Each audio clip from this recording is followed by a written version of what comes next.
સુરેન્દ્રનગર ખાતે યોજાઈ મતદાર યાદી સુધારણાનો 2 દિવસીય ખાસ કેમ્પ. મતદારોની સગવડતા માટે મહિલા આઈટીઆઈ 60 ફૂટ રોડ સુરેન્દ્રનગર ખાતે વિશેષ કેમ્પનું કરવામાં આવ્યું આયોજન. સુરેન્દ્રનગર ભારતના ચૂંટણી પંચ દ્વારા જાહેર કરાયેલા ખાસ સઘન મતદાર યાદી સુધારણા કાર્યક્રમ અંતર્ગત 62 વઢવાણ વિધાનસભા મતદાર વિભાગના મતદારો માટે તારીખ 29 અને 30 નવેમ્બર 2025ના રોજ વિશેષ કેમ્પનું આયોજન કરવામાં આવ્યું હતું. 2 દિવસના કેમ્પ દરમિયાન હજારોની સંખ્યામાં લાયક મતદારોએ પોતાના નામ નોંધાવવા, વિગતોમાં સુધારા વધારા કરાવવા અથવા નામ કઢાવવા માટે ફોર્મ જમા કરાવ્યા હતા. સાથે જ બાકી રહેલ મતદારોને સ્થાનિક બૂથ લેવલ ઓફિસરને સહકાર આપી વહેલી તકે ફોર્મ જમા કરાવવા તંત્ર દ્વારા કરવામાં આવી અપીલ કરવામાં આવી હતી.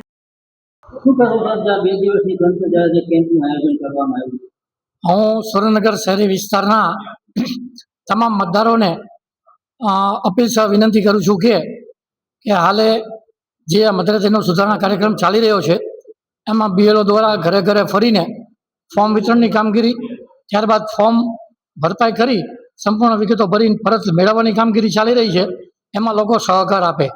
ઘણી જગ્યાએ શિફ્ટિંગ થઈ ગયું છે, એક એરિયામાંથી બીજા એરિયામાં પણ લોકો રહેવા જતા રહ્યા છે.